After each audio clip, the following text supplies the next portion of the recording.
Hey, welcome back to another episode of the Mindshare podcast. This show is sponsored by Kit's Keep in Touch Systems, a two-time international award-winning marketing suite for sales professionals, as well as REM, Real Estate Magazine, Canada's premier monthly magazine for real estate professionals. Learn more about our sponsors by visiting my site, mindshare101.com. And while you're there, be sure to download your free copy of my book, The Ultimate Marketing Bundle, as well as learn more about our one-to-one coaching and keynote speaking. Today's episode is number 236. Well known as the friendly fighter in his farm area, this former amateur boxer always brings his friendly yet passionate fighting spirit to his Century 21 AAA real estate career in Surrey, British Columbia.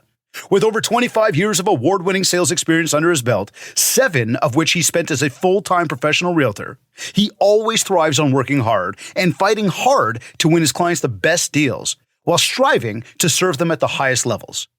Having immigrated to Canada over 3 decades ago, he's lived, worked, and traveled to over 28 countries, lived in 4 Canadian provinces, 16 different cities globally, and brings a unique international perspective to all his real estate relationships. Not only is he a Centurion Award winner and nominated as one of the 8 finalists for Century 21 Canada's 2022 Salesperson of the Year Award, he was also chosen to be an expert panelist on stage at the regional Century 21 Awards Gala in 2023 in Vancouver, BC. Plus, for the past 6 years, he's been recognized with the Easter Seals BC Yukon Golden Hearts Award for his relentless fundraising efforts to make a real difference in the lives of hundreds of children living with developmental disabilities. Joining me on this episode of the Mindshare podcast is a man who goes to extreme heights and rappels off 28-story office towers to positively impact these special young lives. South Surrey and international realtor, Mir Khan. Mir, welcome to the Mindshare podcast. I know oftentimes a lot of people struggle with, do I put myself out there? What do I do? What happens if it's not good? What happens if it's not perfect? What happens if I'm not prepared? What are they going to say? Here's the reality of it all. It doesn't matter. What matters is that you actually get started. What matters is that you actually do something. What matters is that you actually have a plan and you go and execute. Too many people sit around trying to make things perfect, trying to figure out how to not mess up. And quite frankly, when you think about it, we're in the midst of a live show right now. We're live on air. This podcast is going to be syndicated to all the major platforms. And we're just rolling with the punches. And that's part of what makes things real. So I want you to think for yourself for a moment, right? That video that you wanted to start, that social media post that you wanted to put out. Are you holding yourself back because you don't think it's perfect? Are you holding yourself back based on the what if? Like, what if it doesn't work? What if it's not perfect? What if they don't like me? What if what I say doesn't have a lot of value? Oh my God, what happens if something goes wrong? Well, when shit happens, you just got to roll with it. And that's part of life. And that's part of the realities of life. And a couple of weeks ago, I shared with you about the Mindshare Mastermind. And I shared with you, and I think Brad and I talked about this last week, but we talked about the Mindshare Mastermind. And we talked about, the realities around things not always going the way you want them to go. When you start to just believe in the fact that being real is who you need to be and all you have to be, that's when things start going exactly the way you want them to go. And I mean, exactly how you want them to go. Let me take that one a step back and say, things just start working. But if you don't try, nothing's going to work. If you don't fail, you're never going to learn. So it's all about that process of try, fail, learn. That's how we get better. So Mir, you all set up now? I'm all good. Ah, there we go. That's some better sound. How you doing, my man? I'm good. Sorry about that, the technology. Hey, it's technology, but that's what we're saying. That's what we're talking about. Nothing's ever perfect. Shit does happen. And if you can't figure out how to roll with the punches, if you can't take the heat, they say get out the kitchen. Yeah.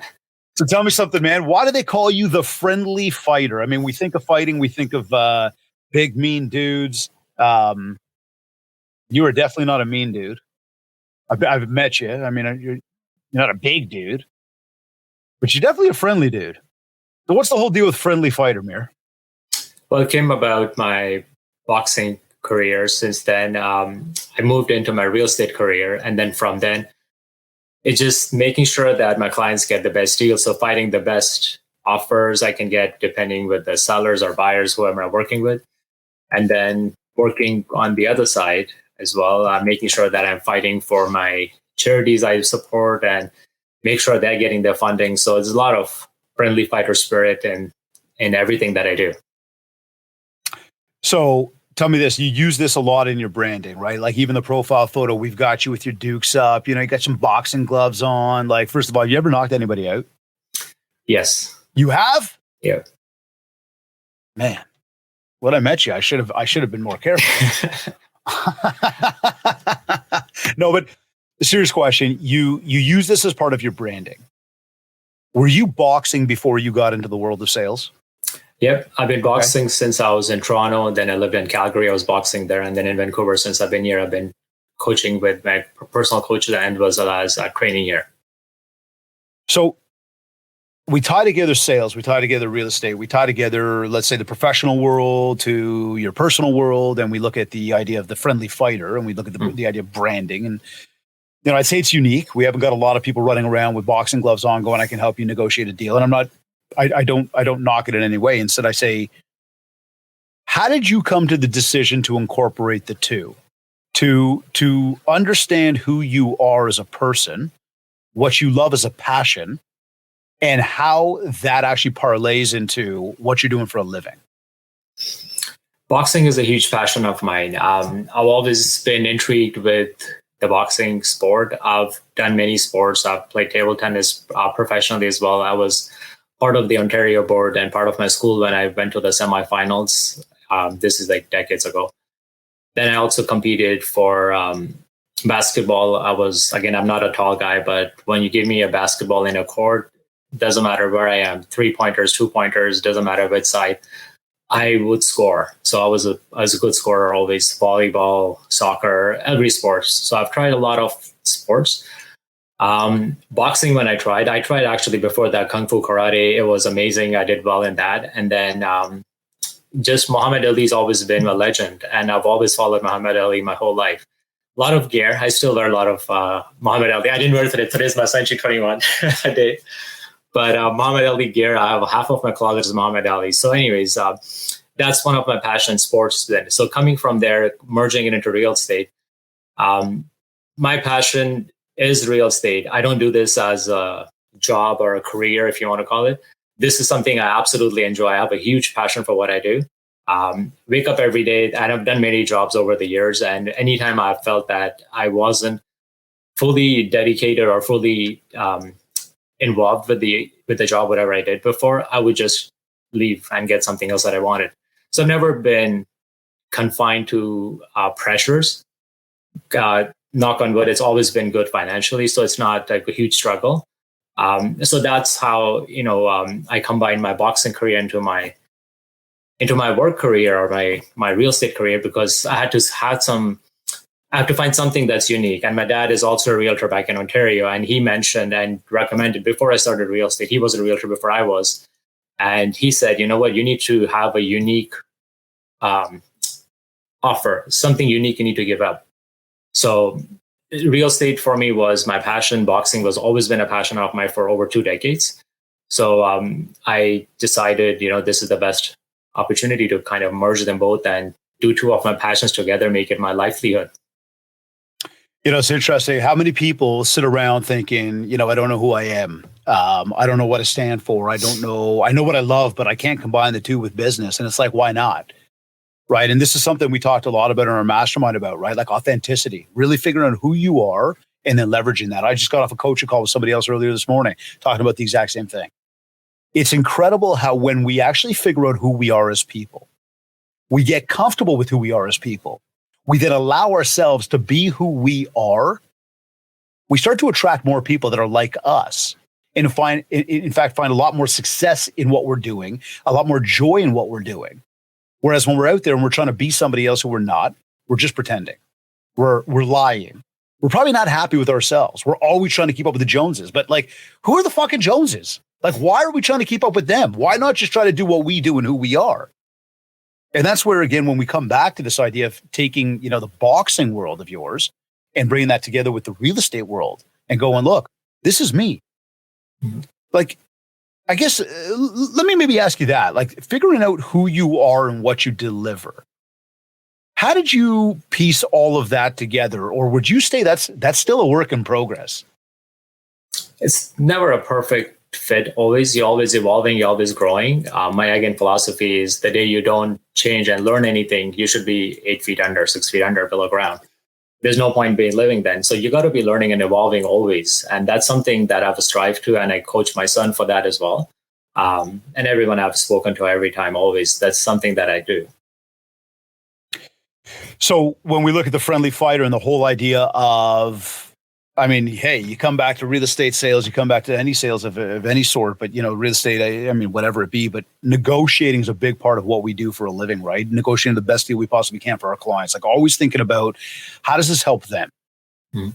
Is that really where the whole idea of boxing, like, have you ever had a client come up and be like, okay, I don't get it. Like, what's going on here? Like, are you going to go like with boxing gloves to the meeting? Like from a negotiation perspective, how do you tie this together with people? And what I'm trying to really pull from you, all jokes aside, is for anybody here who's trying to figure out how can I then find my intangibles? How can I answer the question of why me? Right? Because I ask that all the time. Why you? And I would challenge anybody right now tuned in, like, why you? So I look to you, Mir, and I go, okay, boxer, passion for real estate, passion for helping people. And I want to talk more about all the helping that you do because there's some phenomenal stuff that you do out there in the community. But how do you tie that together with clients? Like, how do you take who you are and bring it together in the professional space? And again, leveraging the negotiating, leveraging the fighting thing. And I want to use that as an example for anybody that's tuned in. With boxing, it's a lot of dedication, it's a lot of commitment you need to put down to, and it's a lot of pain you need to come in tunes with, and then you have to accept it.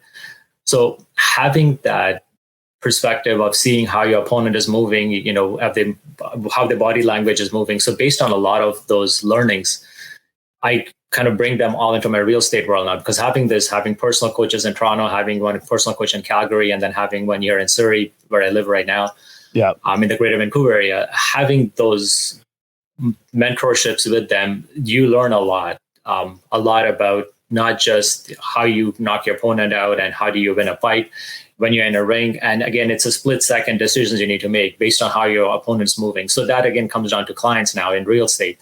When you have clients that are negotiating, again, having my background in neuropsychology as well and from university, that helps me a little bit understand how people react to different situations, learning body language.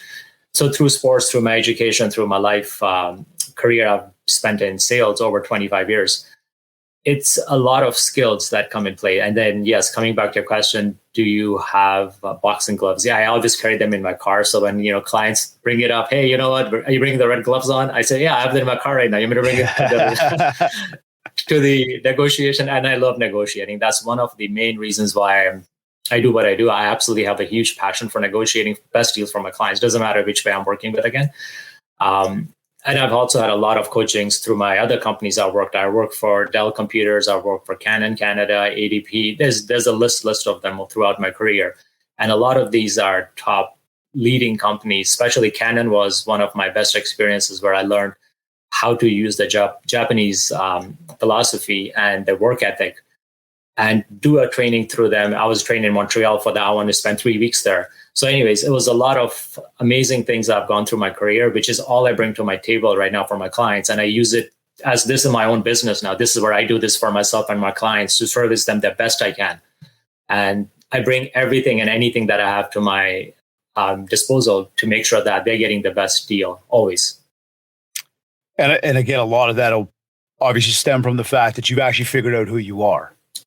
You know what you represent, you know what you love, you know where your passions lie. So you came to Canada 3 decades ago, walked in, obviously weren't in real estate yet. I talked to so many people who never mind came to Canada, they're born in Canada, and they still sit back and go, I don't know where to find people. I don't know how to connect with people. We've got people that are brand new to Canada that figure out ways to go out and connect with people and build up their networks, and others who I believe through a lack of effort, just don't do anything and then sit around going, well, why am I not busy? Why am I not getting the deals? And they, constantly spending money on just trying to throw Band-Aid fixes on stuff with no real plan. And we know that's not going to get you anywhere, right? In order to have the success, we have to have some sort of plan. We have to have something that's guiding us to get to where we want to go.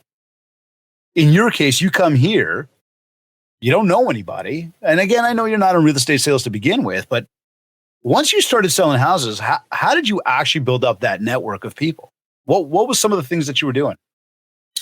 When I started real estate, I moved to Vancouver from Calgary, actually, because I originally grew up in Toronto.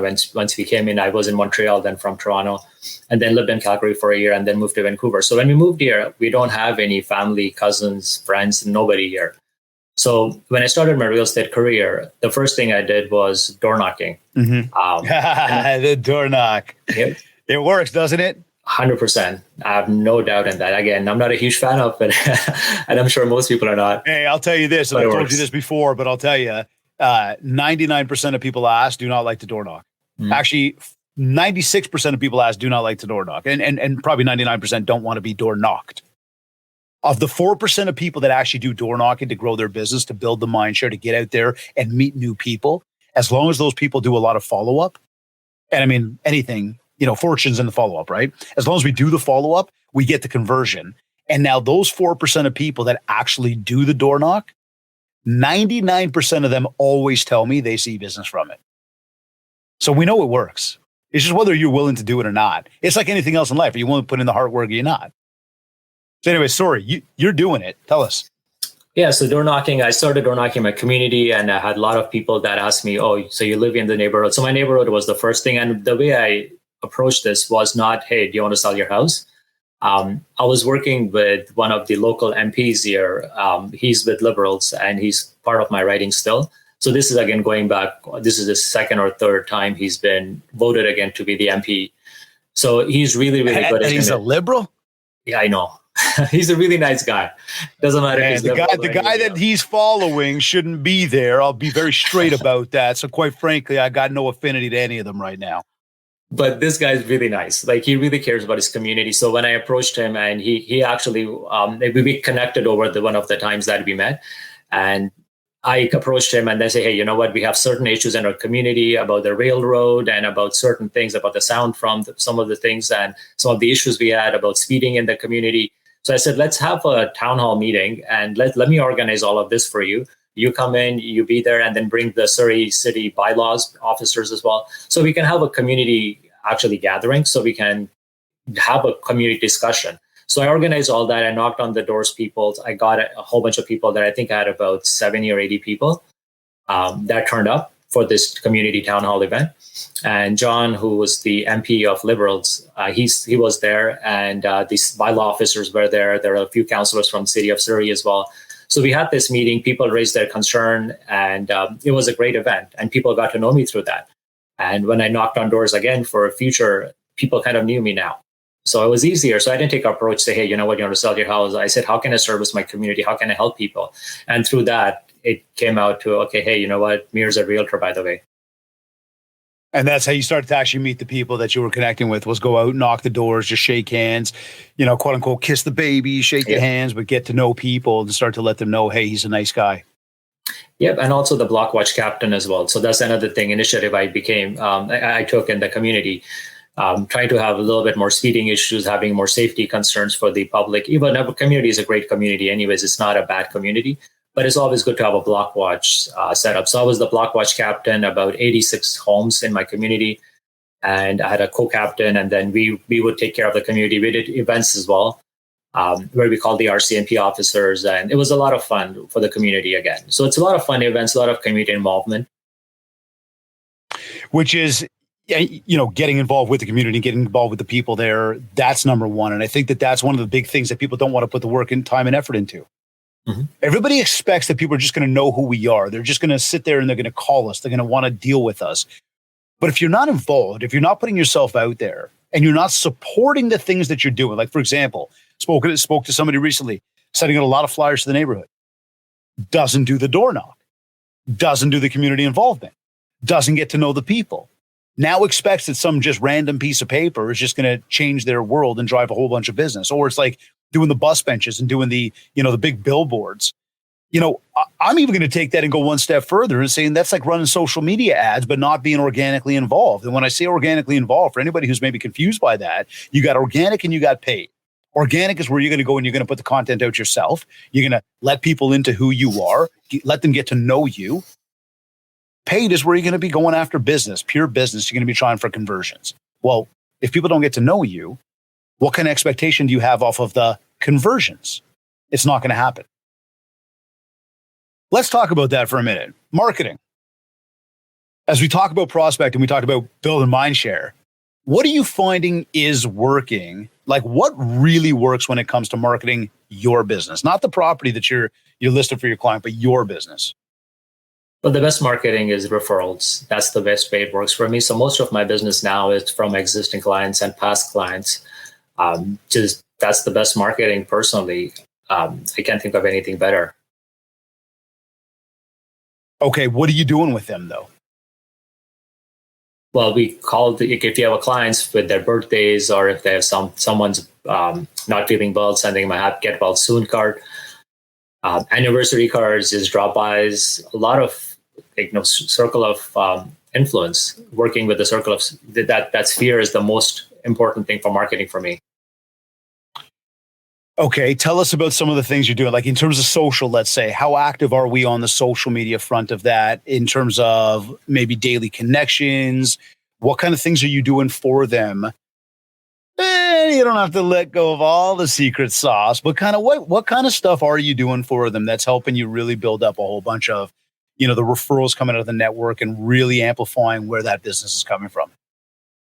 When it comes to social, just staying active with, as you said, like making sure that you're connecting to setting a time, at least 5 to 10 people a day, and then responding to them, engaging with them in social, posting social media content as well. It could be about real estate, could be about family, just not consistent on there too much, but I'm getting better at it, as I said. But that's pretty much it, though. Again, I'm not really sure what else socially looking at. Well, I mean, look, what I'm pulling on here is, I guess, the difference between going after the people that we know versus the people we don't know. Mm-hmm. Right. And you're saying that a lot of your business comes from the people that you do know. Yes. So now it's a matter of what kind of processes are we putting in place? I mean, here, if I said to you on the flip side of that, just extend on that conversation, what do you find really doesn't work? What have you tried? What can you talk about? What can you share with people in terms of that? Doesn't work. Well, I have a farming area with postcards, for example. So sending postcards, that I've been doing this for the last 3 years now. I have about 2,500 people that I send postcards to every month.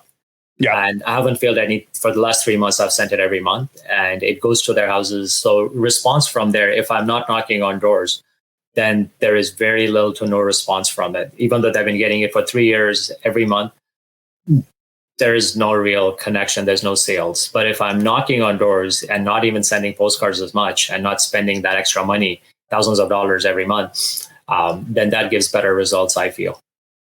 So you're liking the idea of the high touch of getting out there and actually being in front of people versus just sending stuff passively to them. Correct, 100%. And would you say, safe to say, like when we talk about flyers, we talk about billboards, the kind of paid ad route is also a very similar type of thing there?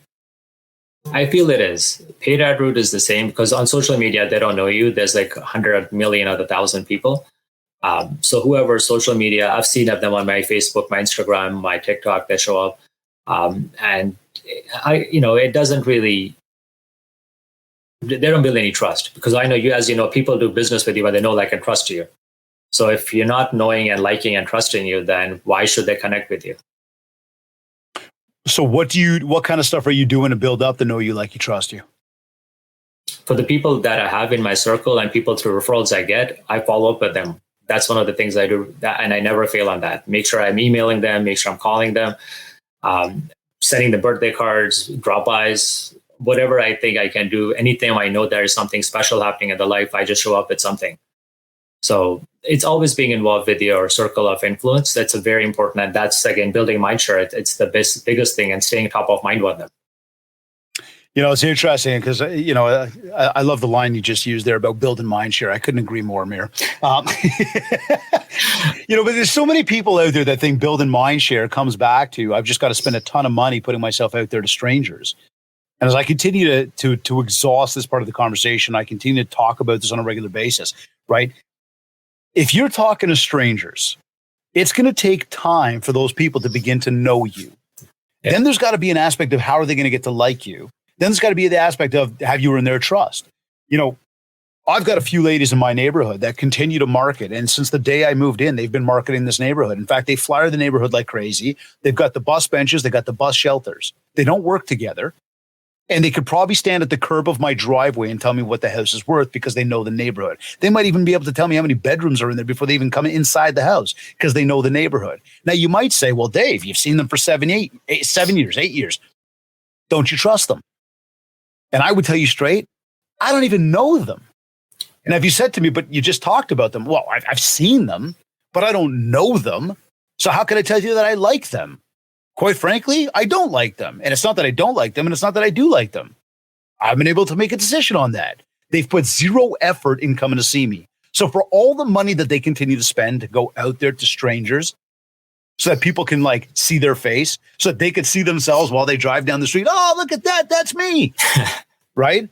For all that money that's being spent, I wouldn't even call them because they haven't done what they need to do to come and introduce themselves to me.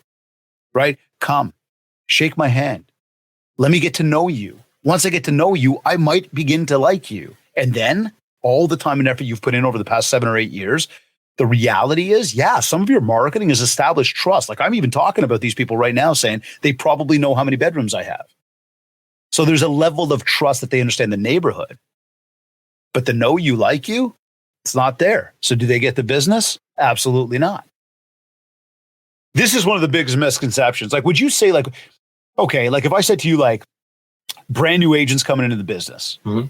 or somebody who's in the business already wants to go next level, what kind of advice would you give them right now?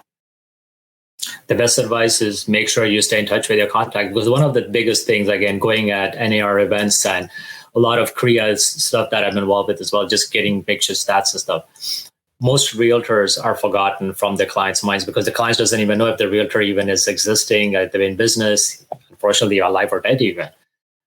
So if the realtor is not staying in touch, they're not top of mind. They're not building any mindshare any days. So why should they remember you? As you said, you're getting flyers. I get flyers to our realtors at my house, and they're not consistent. They continue for maybe 1 month, maybe two months, maybe 3 months if they may continue. And then after that, done. The repeating guys that I see all the time in my mailbox are the guys who are all the top 1% in my community as well for realtors. And again, there's abundance of business. So there's no reason to have competition with other guys or ladies. There's enough business for everybody out there. So just make sure you're connecting with your clients, following up with them, making sure you whatever it is, a birthday, yearly anniversary for their house, their son's birthday, their daughter's birthday, anything, their wedding anniversary, if you know when that is, just send it a quick note, stay in touch with their cell phones, email, pick up the phone, call, just say, hey, how you doing? Especially with just coming off of COVID now. A lot of people are still struggling with just connecting with people again. This last 3 years has been really, really difficult for a lot of people in my community anyways. And I'm sure the other communities in Canada are about the same as well, because these guys are really, really missing people connection. So that's my advice. Just make sure you stay in touch with your clients and build your network, go out to sporting events, social community events. Just be part of your community. Your community is where you live, eat, and breathe. Make sure you're contributing to the community. I do local events. I've done videos for Cobb's Bread and other local community places as well. And I've done on myself, just got my videographer, done the video, spent thousands of dollars again, and advertised for them over COVID. Make sure people come out to their businesses. So this is something that I've just done out of helping my community back. And these guys have just called me back again after they see my video, say, "Oh my God, this was so amazing. Please come in for bring your family in for meals and stuff like that." The business owners. So they didn't even know that I was doing this. I asked the permissions for the staff. But it's a community thing. So I wasn't doing anything advertising for my own personal benefit. It's for their business. This is one of the things we talk about, building positive mind share, right? You're getting involved in the community. You're helping different businesses, local shops, other owners grow their business. Mm-hmm. without asking for anything in return. Yeah. Right. It's that power of reciprocity. And the more you're out there, the more you're connecting, the more the more people realize you're connected with other people. Now you develop, some of them know you, like you, trust you, because now it's coming through a third party who they may already know, like, and trust. And this comes back to what you said a few minutes ago around the power of the referrals. Right. It's huge to get out there and really do that. Now, think about how many people, like, we want people to think of us as like my realtor, right? That's my realtor. In reality, if I'm not in the process of buying or selling a house and I'm not even shopping, do I actually have a realtor? In my mind, I may not. I think you do. You're always there. You see, but this is the thing, right? You want me to. I may not have that. Some people do. Many people don't, because they think I'm not in the process of buying it. Flip side to that is, like, I'll go to the most convenient gas station around the corner from my house. That's kind of my gas station. I'll go to the same grocery store to pick up milk because that's like my grocery store, or a convenience store, whatever. That's my convenience store. When it comes to real estate, it's not the same kind of thing, because we don't buy as often as we buy milk and eggs. So now the onus is on us to build the positive mindshare, to continue to be involved, to continue to do the home anniversaries and the birthday cards and the check-ins and the life events, and keep ourselves present in their mind. And if we don't do that and we don't build that mind share, you know it as well as I do, we can't be pissed off if they go with somebody else. Mm-hmm. So the job is ours to make that happen. Now, we off the top of the show today, we had talked about some of the awards that you've won and the recognitions that you've received over the time, you've earned. What led you to becoming named as finalist for Salesperson of the Year in 2022 with Century 21 Canada? With Century 21, it's, again, for me, it's a great organization, I feel, and they were really, what is the word I'm looking for? They were really looking for someone that kind of make sure that they can appreciate. And I guess my managing broker said that, you qualify for all the criteria that they have, which is, having certain sales volume, having community involvement, raising funds for our charities that they support with Easter seals. So there's a lot of background stuff that was there. So that, I guess, helped me get to the level of one of the nominees. Got you. Cool. So just through the hard work ethic, the support of the people around you, the consistency of the efforts. See, there's no rocket science to this, folks. You want to achieve, you've got to put in the work. And if you don't put in the work, don't look around at everybody else and ask what happened. This is on you. So, Mir, when you brought up the past few years. I don't want to talk about all that other shit, but I will say this, right? The market has seen a lot of ups and downs over the past few years, and we've seen some real highs, which is naturally, just like the cliche line, what goes up must come down, what goes down must go up. I believe that as well, because if you're going to believe what goes up must come down, then you have to believe what goes down must come up, right? And that's part of the trusting in the process. That's part of the thing around patience. But as the market does get down, and things do slow down, it can stress people out, and people can start to think twice and start to question themselves and start to redo plans and start to spend stupid money and make Band-Aid fixes. My question, I guess, here would be, what's it take to stay mentally strong no matter what the market's doing? The best way to stay mentally strong is take care of yourself. You got to be the best version of yourself always. So make sure you're eating healthy, you're working out, you're sleeping. Sleep is important. A lot of people say, you know what, I'm not sleeping enough, or I'm doing something else. No, you need to sleep and eat healthy as well and work out. So those are my regular basic things anyway, just to stay sharp. And obviously, if you are taking care of yourself, then you can take care of anybody else and everybody else as well. So that's something that's really important. And now coming back to the market, yes, the market does go up and down all the time. Staying consistent with all the processes you do, staying dedicated to your CRM, making sure you're following up with people, those are all really important things that make sure that even on a downs, you're not really that down. And also saving up. Make sure that if you have some good months, make sure you save a little bit extra for those months. don't spend it all. Go buy a nice car or a yacht or a nice private vacation or a nice house or nice whatever it might be. Just don't go waste your money.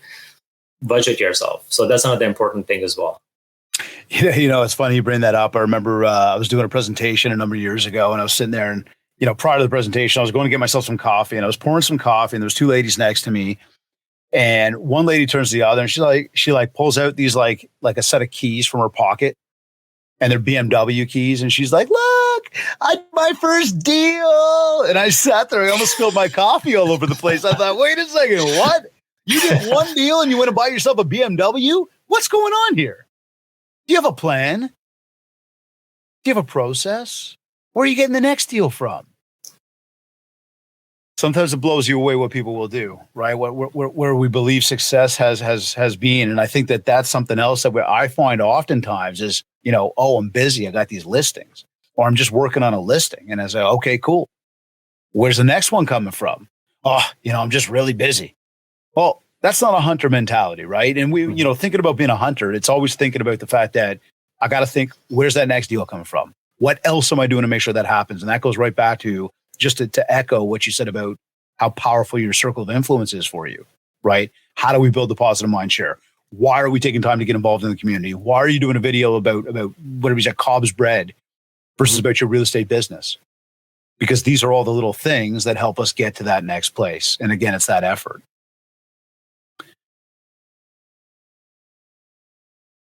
The Golden Heart Award, as we talk about community involvement. First, I want to commend you on that. I think that there's a lot of amazing causes that we can contribute to in this world. And I would say in this case, to each their own. I think everybody's going to find something that's, near and dear to their heart, that's going to have impact for them personally when they lay their head down at night. It's going to make people feel fulfilled. And finding something to involve yourself in that's bigger than you, when you really start to involve yourself in it, you start to realize how passionate you can become about something that maybe you didn't even realize you might have had that kind of passion for.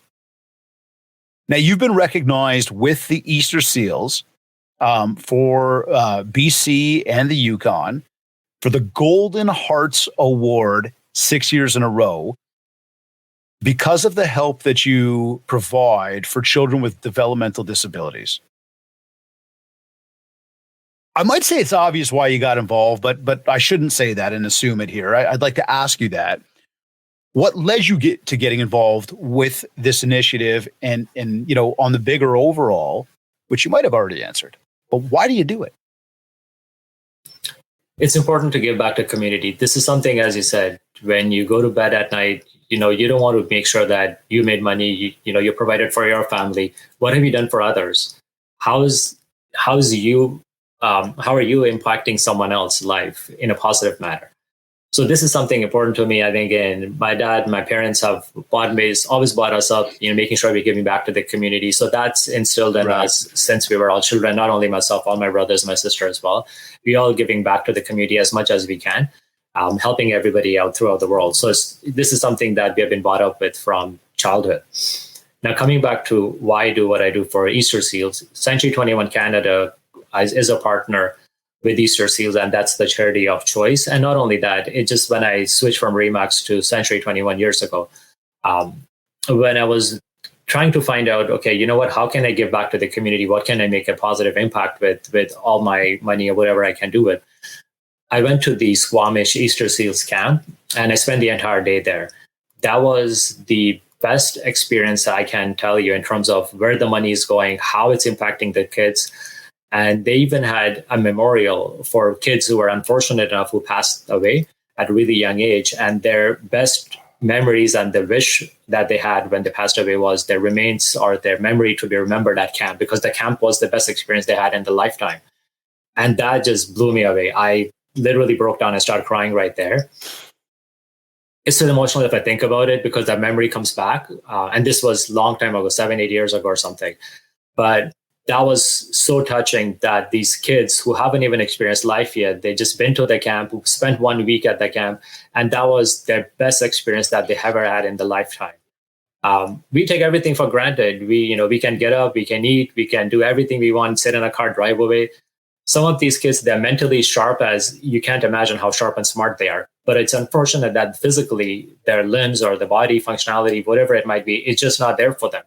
So it's really, really, it really hit me hard. And since then, I committed myself that doesn't matter what my business impacted, doesn't matter what what I do personally, I will always make sure that I'm always donating, making sure that for this cause, I'm doing whatever I can. And I've done that 6 years in a row now. This is my 7th year now, moving into Easter seals and making sure that I'm trying to make that positive impact. And, I don't do this for getting the awards, because the award starts at a certain dollar. I usually generate about 3, 4, 5 times more than what the minimum requirements are. So I'm just doing this, making sure it's giving back to the charity, making sure these kids are being influenced and helped as much as I can do for them. And I, again, ask everybody, coming back to staying in touch with your circle of influence. When it comes, usually every September, I do the drop zone. Mm-hmm. And that's when I try to raise funds and involve every single person I know in my community. Tell us more about that. I was about to bring that up, like 28-story buildings. I know you've rappelled down like Spider-Man and just doing your thing. I mean, it's incredible the stuff that you've done. And I've watched you go down to some of those buildings thinking, man, that is high up there. Does the fear even kick in, or are you just all you're thinking about is how much, positive impact you bring to those kids? That's all that drives me. Yeah. And yes, I've gone through in BC, in the Greater Vancouver area here, they've done at the Guinness Towers in downtown Vancouver. I've done that a few times. At the Surrey Central Towers, I've done that a few times. And then most recently now, the Burnaby Metro Towers, which is about 28 floor plus high building. And it's really high. When you're looking down, people are looking like tiny little ants. It's really scary. Every time I look, I say, oh my God, what am I doing? But then it's that mindset of why you're doing it, not what you're doing. Right. And again, I've dressed up as Spider-Man, I've dressed as Superman, I've had a few fun costumes. And so one of my clients came out last year, actually. He's a new guy a new client that are quite senior or elderly, I should say, but they moved from UK and I helped them buy a property in downtown Vancouver. And he actually came out to the event and he was super excited and very happy. And he's elderly. And right now he's going through some medical issues right now. But anyways, I hope he really gets well soon. But regardless, he was out there. He was cheering me on in his UK accent. And it was so much fun. And I just put it out on social media saying, hey, you know what? If you're in the area, please drop by Metrotown Tower. And I'll be rappelling at this time. And he was there. And that's another way as well. Every year I do this, I connect with every single client of mine, previous clients, past clients, my realtor colleagues, my office, anyone and everybody I know, including yourself, David. So thank you for being part of this and donating always. And I reach out to anyone I know. And that again, sorry, Mir, I was going to ask you that because just from the total that side of things, right? Because a lot of folks, they embark on initiatives, or maybe they don't because there might be a fear or a doubt around how much money they might be able to raise, or am I bothering people?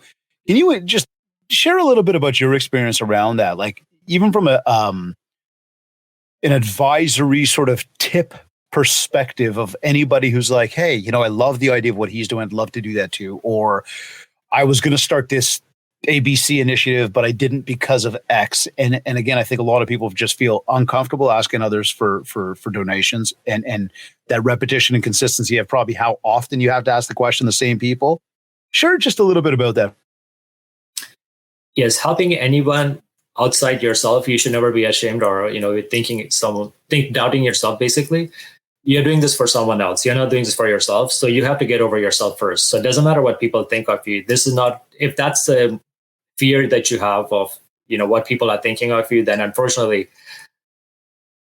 I don't like to say this, but you don't care about other people as much than about yourself. So you're number one to yourself. Unfortunately, about your feelings, you need to care about others sometimes over yourself when it comes to that. So once you have that care about other people, you have that passion to help someone, literally you mean it, not just say, hey, you know what, I want to help someone and then sit back on your ass and do nothing about it. If you really want to help, you will go out and get it. It just depends on how badly you want to do what you want to do. It doesn't matter if it's raising money for charity, if you want to be successful, if you want to buy a house, if you want to, whatever you want, motivation you have in your life. If you have enough desire, enough courage in your heart, and you really want it, you will go get it. There is nothing holding you back. There is no limitation in this planet. Restrictions is what you put on yourself. There is nothing limiting you.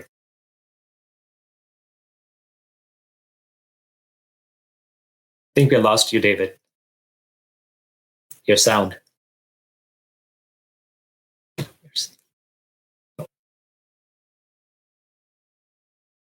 Right, everybody. While David gets that figured out, I guess I'm taking over when I had no headphones. So I can entertain you for now. If you have any questions, obviously you can reach out to me always. I'm in Vancouver, well, in Surrey area, actually. So Greater Vancouver area. And you can always reach me out on social media, any channel. So it's easy enough. So we talked about the live show off the top. We talked about this. For those of you that have been tuned in for the past little while, first off, I thank you as a regular. This has started to happen more and more often. I got to tell everybody that our team has been working on the technical back end to try to figure out what's happening with the show and why it cuts out. And I think that we are about to say goodbye to StreamYard. So StreamYard, if you can hear me loud and clear, I'm telling you right now, we're about to say goodbye. This is maybe it right now. Our relationship's about to end because I'm tired of it. It's technology. Now, for anybody tuned in, they're like, "But Dave, did you try this? Did you try?" Yeah, we tried it all. Trust me, I don't want this show to be like low quality for you. I don't want you to sit back and go, "Man, this guy's stuff keeps cutting out. I'm going to stop listening." I don't want that. We work too damn hard for that. Anyways, sorry about that. So here, first, I just want to say congrats. I think that what you're doing with the community for the kids, I know I have been able to experience it firsthand by being at some of those events with you guys. Hearing the stories, watching the videos, seeing the impact that you're making, that the entire company is making, and I think it's incredibly special. Keep doing what you're doing with that stuff, man. It's you're definitely changing a lot of lives, which is incredible. As we talk about events, you, my friend, are a consummate learner, and that's what I've one of the things I've gotten to really know about you. You're always taking or looking for ways to help yourself grow. What kind of impact has that had on you and your real estate business? I mean, and what would you say to anybody who's not taking the time to go and try to learn and feed their brains on a regular basis? You got to learn, you got to improve. Like if you're not improving, if you're not changing your current situation, as Einstein always said, if you're doing the exact same actions and getting same results, if you're doing exact same actions and expecting different results, that's the definition of insanity. So obviously, if you're doing the exact same things and you want to change things and you don't want the same results, then you got to do something different. So something different for me personally is to make sure I read a lot and make sure I follow a lot of things. I'm part of a book club as well where I participate in, and every Thursday we meet in the morning. There's a mastermind book club group. Very, very smart people. We read amazing books. Right now we're reading a book by Joe Dispenza. It's a phenomenal book as well. My wife recommended me his book as well. She's an avid reader as well. So she recommended a book on parenting, which I recommend everybody, called The Conscious Parent. Phenomenal book. Teaches you a lot about how to interact with your children. Doesn't matter if what age they are, teenager age. And it's a very, very powerful book, teaching you a lot of insightful things. Most important thing for me that I learned from that book, I'm not finished the book yet, but I read more than half of it, is ego. Controlling our own ego. Our kids are our teachers too. So you can learn so much from them. So anyways, books are something that's very important to me. Being part of different events that I attend, especially the conferences that I attend for Century 21, very, very important for me. Meeting amazing people there. Events such as what David hosted as well, just Mastermind Group, just in Toronto recently, phenomenal group. It was something that I didn't know anything about. And just going into it was phenomenal. The amount of knowledge I had, the people I connected with, the guests that David had was, again, amazing. So there's a lot of learning, even local events that happen in my real estate board. I attend them, making sure I'm connected with the realtors. I meet so many people at NAR as well. I've attended that. So it's always learning experiences from people, and that has helped me grow my network exponentially, which I would have never met these people. These people are some of them very high profile people, owners of large brokerages doing multi-billion-dollar transactions every year. And I get to spend time with these owners and hang out with them and get to know them personal. It's what you invest in yourself, as David said as well. If you're not going out, putting the effort in, you can't be complaining and saying, hey, you know what, why is my life situation not changing? You got to put the efforts in. You got to do what you need to do to make sure you need to get where you need to get. And I thank you for bringing up the mastermind just now, sincerely. We did the mindshare mastermind in Toronto. Mm-hmm. We had promoted it as, I'm not telling you anything. Here's the dates. Here's the checkout page. Go and register. And we had a lot of people that sat back and said, well, I don't know the agenda. I don't know who the speakers are. It's a lot of money. And you think to yourself, from our side of the shoes and go, well, you know what? This is part of it. If you want to invest in you, you're going to come and join us. If you don't trust in us necessarily, or you doubt it, or you doubt yourself, you're probably not going to join us. And so we had a lot of people who saw what we were doing and said, I'm not going to do it. They made the decision to not come. You, on the other hand, were one of the people that said, I know nothing about this, but I'm going to make an uncomfortable investment in myself, and I'm going to go and do this. Mm-hmm. You were one of those people. Now, as I walk away from that event, I feel like we killed it. I think it was amazing. But I do want to ask you, why would you make an uncomfortable investment in yourself to attend an event that you know nothing about? You didn't know who was going to be there. You didn't know what you were going to learn. You had no idea what to expect. You didn't even know where you were going. All you knew was Toronto. You still did it. Why would you do it? And what did you take away from it? Like, what did people miss?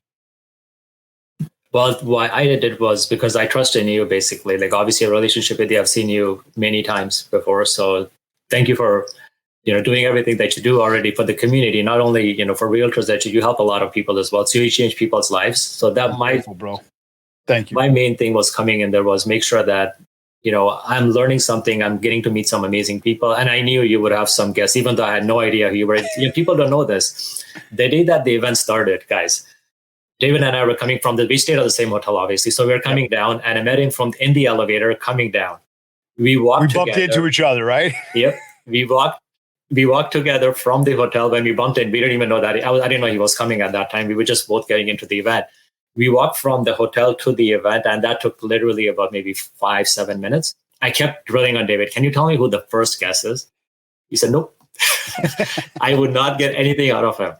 So that was pretty cool. Again, you know what? Keeping that focus and not sharing anybody. So, but again, the trust was already there. I was already in Toronto. I was already there. It's not like I'm going to jump on go back to my room and fly out now because you didn't tell me who it was. But no, the trust has to be there with whatever your event you're going into. And the biggest thing is I didn't know anybody there. I don't know who was coming. All I knew was I'm staying at this hotel. I didn't even know where the event was being hosted. So everything we found out just, few days before. So it was just a great thing overall. But the reason why I came out was just make sure that, I want to grow, I want to learn, and I needed to make sure that I need to make some changes.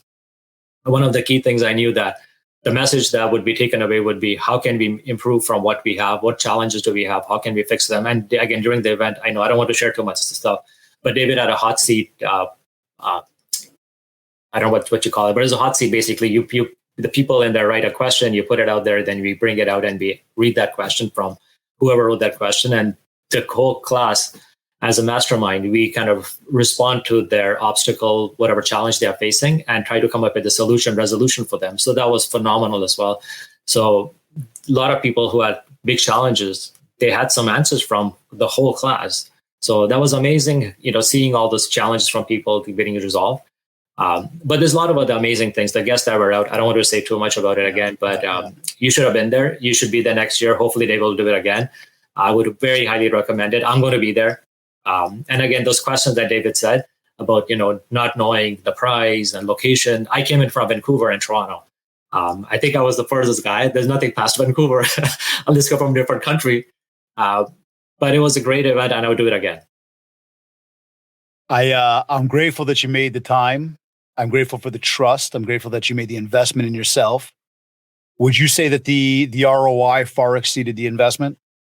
100%. I'm still implementing changes. I'm not there doing everything we discussed, but I'm going through the changes. I'm making sure that I'm positively impacting my life, so I get much better results, then I can help more people. It's amazing, man. It is so cool to hear, and I thank you for sharing. I mean, we just the feedback that was received from that event from everybody in terms of, and that was one of the questions, right? When we did that post-event survey about the investment itself and the price, and every single person responded back with absolutely, that price was more than worth it for the returns that we've already gotten. Right. And I think that's really cool. But it also did take, and again, let's go back full circle here, right? It also did take a whole bunch of, mindshare building from our side over a number of years to get us to the point where we would get a room full of people who showed up somewhere purely based on trust with no other idea of anything else happening, and then walk away and go, it even exceeded expectations. Mhm. And to anybody, that doesn't happen overnight. Mir, we've known each other now for a number of years. And so, again, it's all about building it. And Mir already said it earlier on. And that's why, again, I loved what you said about the sphere of influence and, the little things about relationship building. I mean, it takes time. Everybody, it takes time. It doesn't happen overnight. Don't think that the first person you meet is just going to turn around and say, yeah, let's do something together. Or let me buy that. Or let me spend money with you or close a deal with you. Life doesn't work like that. It takes time. And then you've got to really go through the trials and the tribulations, and you got to learn. And you talked about Einstein, and to some degree of that, where I do believe that doing the same thing over and over again will produce results. Because the same way when we first crawled, we started to try to walk, we kept trying, and finally we walk and ride a bicycle and swim. And then I say to us Canadians, skating and all those other things, right? You try, you fail, and you learn. Mm-hmm. And as long as you're learning something, you're going to grow. And I would say for us to be able to get to that point where we're able to host an event where people actually believed in it, and then you walk away, Mir, and you go, man, the value is incredible. Yep. It's only a process of trying, failing, and learning, right? Now to that, about 2 years ago, you decided to hire a coach. And I know that you've gone through different coaches over the time. What was it that, and I'm not going to ask you what you were struggling with, but more to the point of, what was that sort of maybe epiphany that you had of like, I've got to do something here. I've got to make something happen. And maybe I'd even lump two questions into the one, but say, for anybody that's doubting that, for anybody that's having a thought of like, I need help or I can't get there, why should they be considering hiring a coach? Well, the simple analogy I use for a lot of people that I refer coaches to, it doesn't matter if it's you, and I have to refer many people to you as well. But not only that, if it's anybody else, I say, if not David, go to somebody who you trust, you care. You need to connect with them firstly. But even taking a step back, you should look at the sport athletes that we have, like Michael Jordan or Gretzky or whoever it might be, Kobe Bryant, whoever it is, whatever sport you play. Why do they have a coach? They make millions and millions of dollars. These soccer players, everybody. Why do they train? Why do they wake up every morning and do what they do? Obviously, they have a passion for what they do, but why do they have a coach? Why do they have a mentor? When you repeat certain tasks, when they are so perfect, it just becomes a habit then after so many times repeating the same thing. But coaches are important, I feel personally, because they see something in you that you don't see yourself. You can trust in them, you can confide in them. And I feel personally that a coach is something that will help you excel to the next level. So whatever your next level will be, if you want to not move to the next level and you're happy with where you are with your life, content with everything that you have in your life, and you have no motivation to grow anymore, then don't hire a coach. You don't need a coach. You don't need anybody. You can continue doing what you're doing. But if you have even the slightest desire to grow and you want to make an impact in your life and change something about your life, in your business especially, then definitely you need a coach. Everybody should get a coach. I don't know why every realtor doesn't have a coach. There's so much growth that I have. Again, I've coached, as David said, with other people before, and everybody was different. Everybody was perfect. I have no complaints, no regrets with any one of them. Everyone was awesome. Everyone but helped me to get to a certain level. And when I felt that I was, needing to move to the next level, that's when I said, okay, you know what? Mutually, we agreed that I need to go get a new coach that can help me grow to the next level. And I've been coaching with David for a couple of years now as well. And it's been phenomenal. And again, as I said, I've referred many people. Why would I refer someone to David if I didn't believe or didn't have positive results from it? So I think everybody needs a coach. I mean, I know it's going to sound very self-serving when I say it, but I do agree with you on that.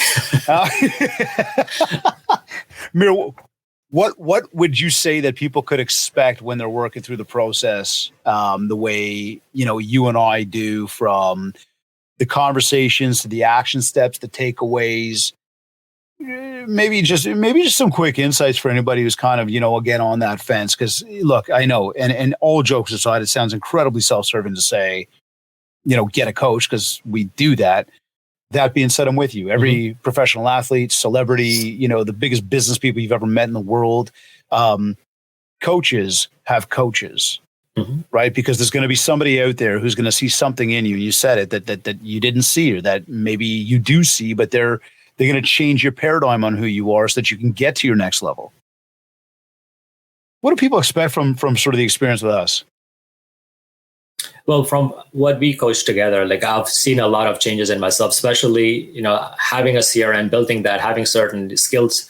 Not only that, having repeating tasks and just following up with everything. Again, it's not more like an accountability. I guess that's somewhat there too, but it's a lot of follow up as well that we do, and a lot of putting the pieces together of the puzzle. Like we have a puzzle that's all scattered. Maybe there's a million pieces that we have of life, but seeing, okay, what is a priority? How do we prioritize and make sure which pieces go where? And how can we complete this puzzle so we can have a full picture that we can move, to the next level or whatever the mission might be at that point.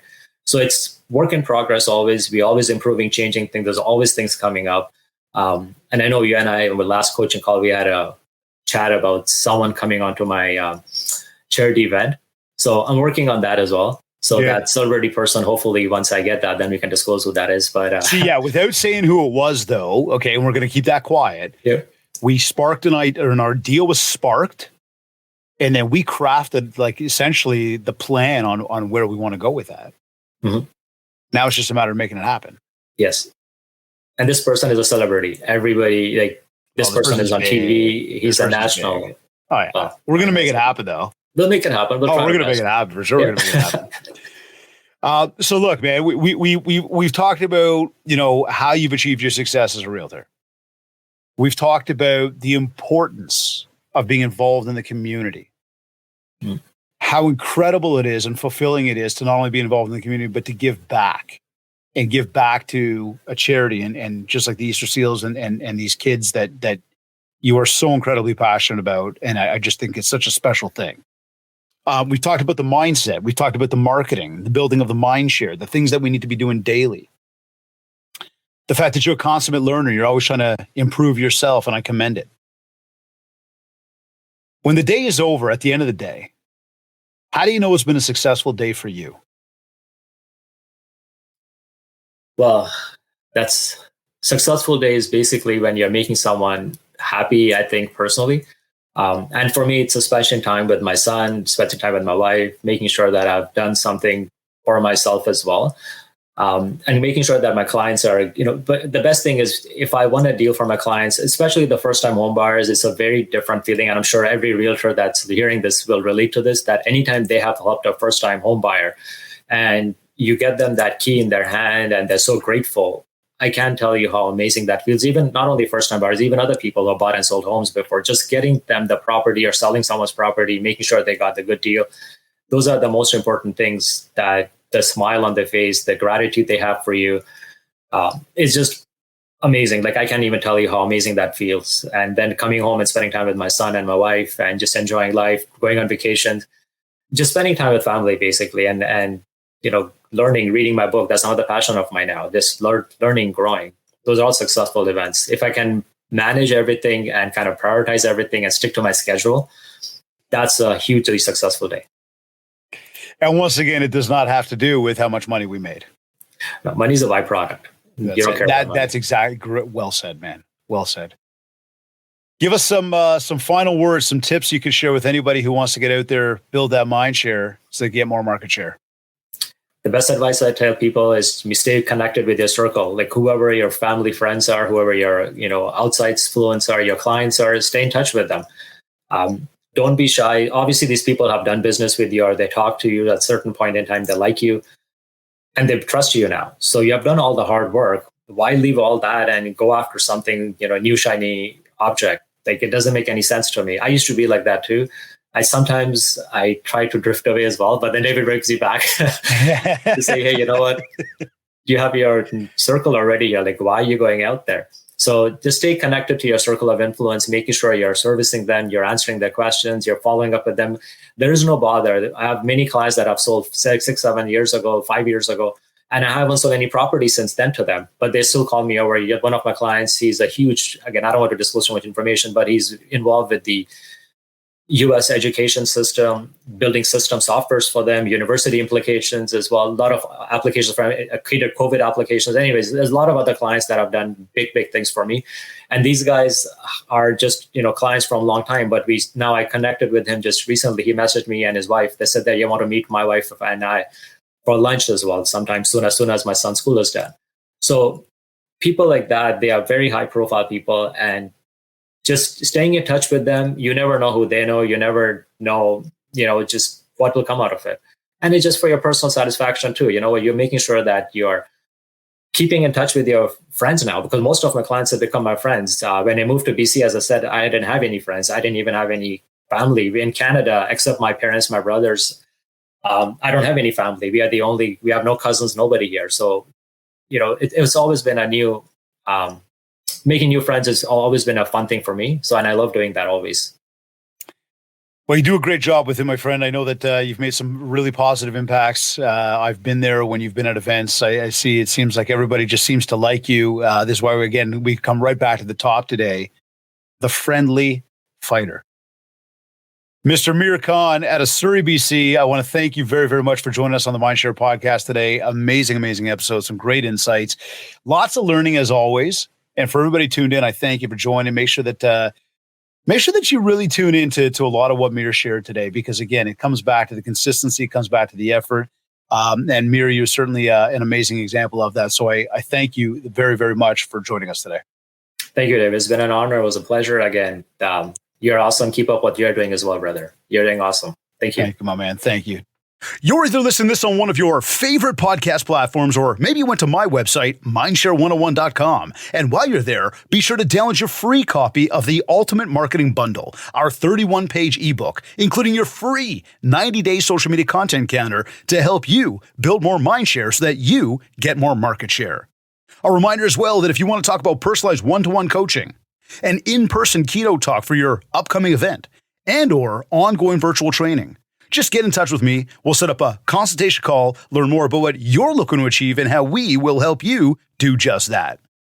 Don't forget to leave a review of this podcast at www.ratethispodcast.com/mindshare101, and connect with me on Facebook at mindshare101 and on Instagram at David Greenspan 101. I want to thank Kits Keep in Touch Systems and REM Magazine for sponsoring the Mindshare podcast. Be sure to visit our site, learn more about what these powerful companies will do to help you grow your business. This has been another episode of the Mindshare podcast. Thank you for tuning in.